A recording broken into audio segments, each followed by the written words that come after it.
So on Saturday, June the 21st, the United States flew its B-2 bombers all the way from the American continent and it struck Iran's nuclear weapon sites. Now, if we look at the recent events that have happened, it seemed America and Iran were actually on the same page. There were nuclear negotiations going on. There was no major differences between the two parties.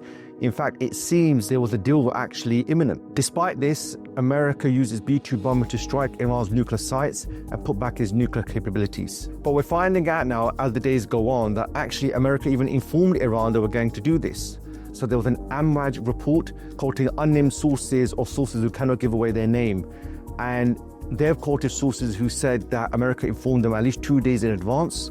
And Exodus has actually reported that Steve Witkoff, Trump's right-hand man, he actually informed the Iranian foreign minister when the B-2 bombers were on the verge of entering Iran's airspace that they don't want to escalate, they don't want to go any further, that all they're going to do is bomb a few sites and that's the end of it. Now, we tweeted just before this happened that there's two things going on here. Everything was going all right between America and Iran. They were coming to a nuclear arrangement. So two things have happened.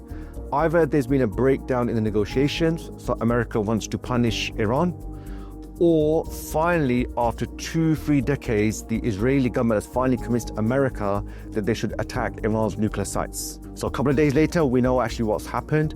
However, there's some broader issues we need to think about. Firstly, Iran's response is very unlikely Iran is going to escalate this. Iran has never done this before. And it's very unlikely. In fact, Iran is already talking about de-escalating. Where's Russia and China? These two countries Iran has strategic relationships with, these two countries that they have 20, 30-year agreements with, they are nowhere to be seen. Lots of rhetoric from them. In fact, with Russia, you find that it has let Iran down on numerous occasions when it's needed it or in its time of need. China, it actually shifted some cargo, but really what you see is no help from China as well. So it's debatable going forward how reliable China and Russia are as partners. But the overall message that's coming from Donald Trump is the American empire is not in decline. If you thought the American empire was disappearing, you want to think again. You Europeans are getting together with China and you're pushing back against the tariffs.